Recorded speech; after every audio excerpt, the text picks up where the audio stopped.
బ్రహ్మచారి సదాసుఖి. మనసు, ప్రాణం, వీర్యం ఇవి మూడు ఒకదానికొకటి అనుసంధానమై ఉంటాయి. మనసు జయించలేనిది కాదు, ప్రాణం మనం అంగట్లో కొనే వస్తువు కాదు, ఇంకా వీర్యం కేవలం సంతానోత్పత్తికి మాత్రమే ఉపయోగపడే పదార్థం కాదు. వీటి గురించి చాలా వివరంగా తర్వాత వీడియోలో చెప్తాను. మీరు ఎవరి మాట వినట్లేదు, కానీ ఒకరు మిమ్మల్ని లొంగ తీసుకోవాలి అనుకుంటున్నారు. మీరు కుటుంబానికి ఎక్కువ ప్రాధాన్యం ఇచ్చేవారు అయితే వారు ఏం చేస్తారు? ఖచ్చితంగా మీ భార్యని లేదా మీ పిల్లల్ని కిడ్నాప్ చేస్తారు. అప్పుడు మీరు చచ్చినట్టు మాట వినక తప్పదు. అలానే మీరు డబ్బులను ఎక్కువ ప్రాధాన్యం ఇచ్చేవారైతే మీకున్న సంపదని కొట్టేస్తే లేదా మీకు ఉన్న బిజినెస్ని కూల్చేస్తే ఆటోమేటిక్గా మీరే దారికి వచ్చేస్తారు. ఎగ్జాక్ట్లీ మీ మనసు కూడా అలానే నియంత్రణలోకి వచ్చేస్తుంది. ప్రాణం మరియు వీర్యం ద్వారా బ్లాక్మెయిల్ చేయడం ఎలా అన్నది తర్వాత వీడియోలో చెప్తాను. మనమందరం సంసారం చేయాల్సిన వాళ్ళమే, ఇంకా ఎన్నో సమస్యలను ఎదుర్కోవాల్సిన వాళ్ళమే.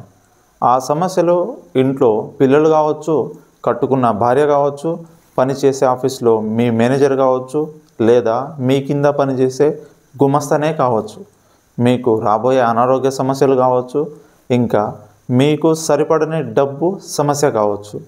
ఇలా ప్రస్తుత సమాజంలో ఎంతమంది సమర్థవంతంగా ఎదుర్కొంటున్నారు. కానీ సమస్యకి సమస్యనే విరుగుడు అన్నట్టు ఇంకో సమస్యని కొని తెచ్చుకొని మరి ఎదుర్కొంటున్నారు. ఆ సమస్యనే జూదం, వ్యభిచారం, మద్యం, అక్రమ సంబంధం, దొంగతనం, హత్య, కుదరకపోతే ఆత్మహత్య.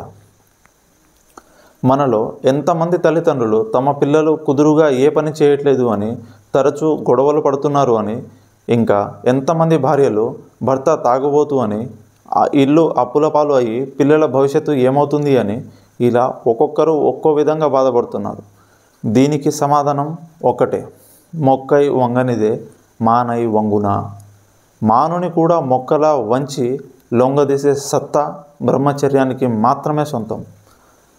కామ, క్రోధ, లోభ, మోహ, మద, మత్సర్యాలను అరిషడ్వర్గాలుగా పిలుస్తారు. ఇవి మనలోనే ఉండి మన తాటే తీసే కనిపించని మన శత్రువులు. ఇందులో మొదటిది జయించగలిగితే మిగిలినవి వాతంటత అవే నియంత్రించబడతాయి. కోరిక దుఃఖానికి మూలం. అలాంటి కోరికని నియంత్రించే అస్త్రమే బ్రహ్మాస్త్రం, బ్రహ్మచర్యం. మనలో అందరికీ రామాయణం తెలుసు. యుద్ధకాండలో లక్ష్మణునికి ఇంద్రజిత్తుకి మధ్య యుద్ధం ఘోరంగా జరుగుతున్నది. ముప్పతిప్పలు పెట్టి 3 చెరువుల నీళ్లు తాగిస్తున్న ఇంద్రజిత్తు ఎంతకీ చావకపోతే అతనిని చంపడానికి లక్ష్మణుడు వాడిన ఆయుధం సంకల్ప బలం.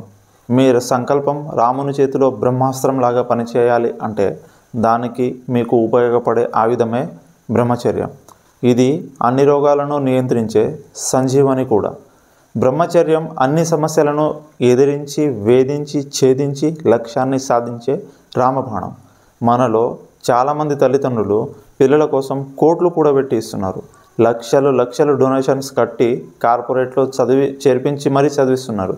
కానీ వాళ్ళు మన పిల్లల్ని ప్రాణం లేని బొమ్మలుగా మనకు అందిస్తున్నారు. మనలో ఎంతమంది పిల్లల మొహం అప్పుడే ఉదయించిన భానుకిరణాల్లో వెలుగుతున్నాయి. ఎప్పుడో 90 సంవత్సరాలకు రావాల్సిన వైరాగ్యం అతి చిన్న వయసులోనే వచ్చి ఎంతమంది పిల్లలు ఆత్మహత్య చేసుకుంటున్నారు. ఖర్చులే లేని వేద విద్య నేర్పించే మొట్టమొదటి పాఠమే బ్రహ్మచర్యం. బ్రహ్మచర్యం పాటించే అదృష్టం మనకు ఎలాగూ దక్కలేదు, కానీ ఆ వరాన్ని మన పిల్లలకు అందించే బాధ్యత మన అందరిది. పెళ్ళి బాధ్యత మీద పడేదాకా ఈ ఔషధాన్ని మింగే బాధ్యత కూడా ప్రతి ఒక్కరిది.